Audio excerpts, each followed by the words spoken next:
All right, so I'm going to shift my focus a little bit from the NBA playoffs and talk about the upcoming 2024 NBA draft. And this draft is talked about for a number of reasons. One of the biggest talking points with this draft is how weak it is relative to other classes, specifically relative to last year's class, where the number one overall pick was a future generational player in Victor Wembanyama, who had a ridiculous rookie season.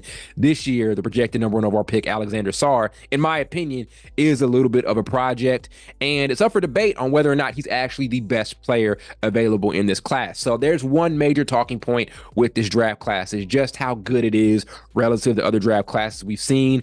Another big talking point is one name, and that is Bronny James. All everybody's been talking about regarding this draft over the last couple of weeks, especially after the combine, is Bronny James. He did have a solid performance at the draft combine, showed off some pretty cool measurements, had some good moments at the scrimmages, and I still feel like at this point, scouts are very mixed, right? There are some people who are seeing his stock rise. As a matter of fact, I am seeing him showing up on a lot of mock drafts as like a later pick in the second round. I saw one that actually had him going to the Celtics around the 50s, I think like the 54th pick, actually. And we've also heard scouts who have said things like they don't think he's ready, right? They don't think he's an NBA player at this point, whether it's his size, his lack of certain skill sets, and things like that. People are just generally mixed on their perception about Bronny James. And I'm just kind of seeing the reaction to Bronny James in the media coverage. Some people are pissed that he's getting this much coverage in the first place.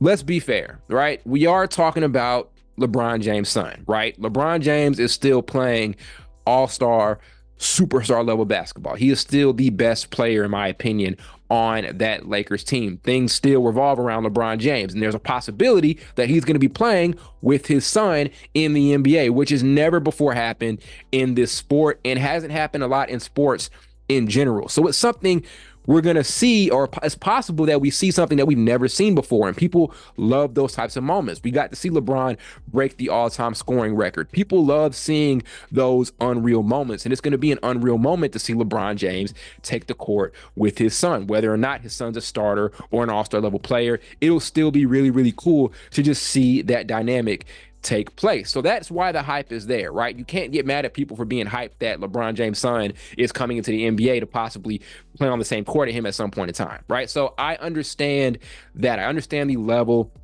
of excitement. You can't take that away from fans. My biggest issue about the coverage of Bronny James is that his draft buzz is kind of coming at the expense of a lot of other players who could be more impactful in the NBA early on in their careers. I'm thinking specifically about two guys, right, who I think fit a very underrated NBA archetype. I'm thinking about Mark Sears from Alabama and also Tristan Newton. Those two guys have a very similar archetype. They're older point guards relatively because they're four-year players, but they have a lot of experience, specifically Tristan Newton having a lot of experience with winning. I don't know why NBA GMs and draft experts and all of that don't value that type of archetype as much, right? Players who are really, really experienced, maybe four-year guys, especially point guards, because we're seeing one of those types of players heal in the NBA. Jalen Brunson, he played 3 years with Villanova, won 2 national titles, is one of the greatest college basketball point guards of all time. He wasn't like your traditional draft one and done point guard. He had a lot of experience, was consistently getting deep in the NCAA tournament, and that stuff is super translatable to how he's playing in the league right now, right? Same with a couple of other guys he's playing with on the Knicks, like Josh Hart. I think DiVincenzo had a couple of years with Villanova. Mikal Bridges had a couple of years with Villanova as well. GMs don't really value those older, experienced college players anymore. And I get it. Maybe they're scared because they're coming into the NBA relatively older. Mark Sears may be like 23 or 24. Same with Tristan Newton. They may be kind of floating around that. But still, the idea of those guys being so experienced and getting so deep in the NCAA tournament year in and year out, and like I said with Tristan Newton, winning back-to-back NCAA titles in a motion offense like UConn, that should make GMs really impressed. And I think that should be a major talking point as well in this draft, but I really feel like it's been overshadowed by the Bronny James hype, right? While we've been talking so much about him, there are a couple of really good players who have a lot of experience, who aren't those traditional one and done guys who get a lot of hype in the draft, that I think could come in and make a really, really high impact in their first season, right? Having that much experience makes it easier for them to kind of bridge that gap between college and the pros. If you can play in a stadium during a Final Four and perform on that stage, you could do a lot for an NBA team.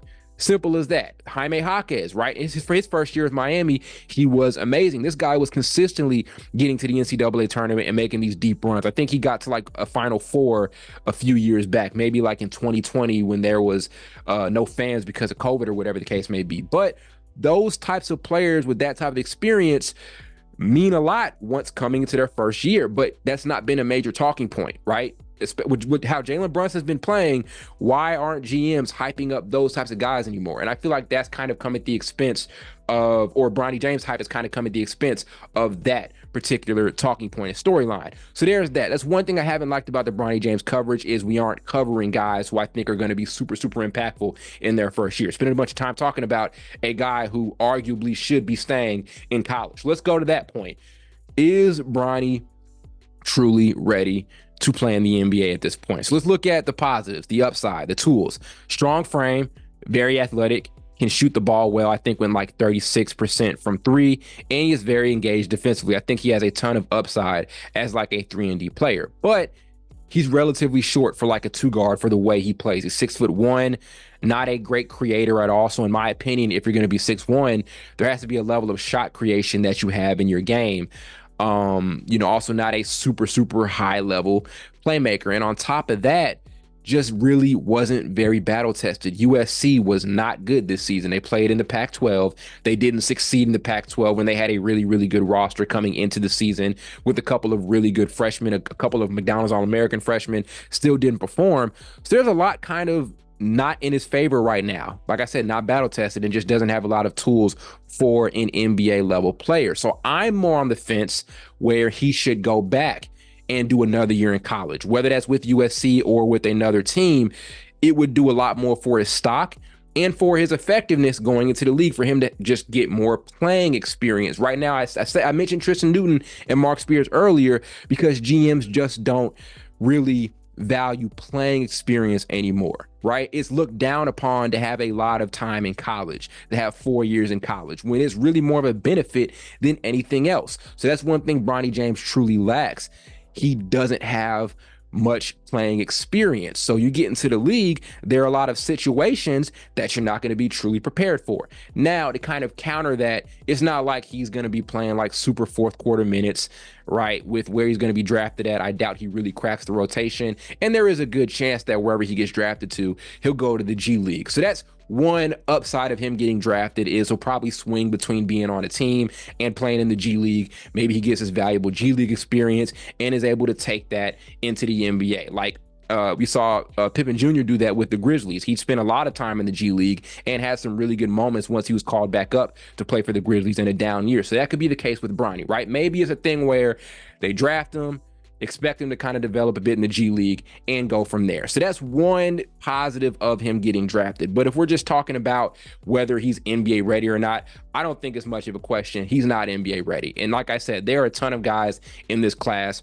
relatively who should be getting a lot more attention and a lot more hype and a lot more hype from GMs especially, and that's just not the case at all. So we'll see what ends up happening. But like I said, my vote is that he goes back to college, becomes more battle tested, and comes back, and he'll probably be like a top 10 pick. I do think he has top 10 pick upside. He just has to get into the right situation to where he can show off his skill sets that he maybe didn't get to show off at USC. Remember, he was coming off the bench for a good amount of time. He also played a limited amount of games. All those things matter. So if he goes back to college, yes, he can raise his stock. It's not like a Caleb Love thing where it was a question as to whether or not he should go. He had a really, really good NCAA tournament. He probably should have went after his sophomore year. No, Bronny James just does not have the resume at all. He has no NCAA tournament experience. He'll get a lot more out of coming back to college than Caleb Love did coming back to college and just letting his draft stock getting lowered, right? Bronny James has a higher chance of having a higher draft stock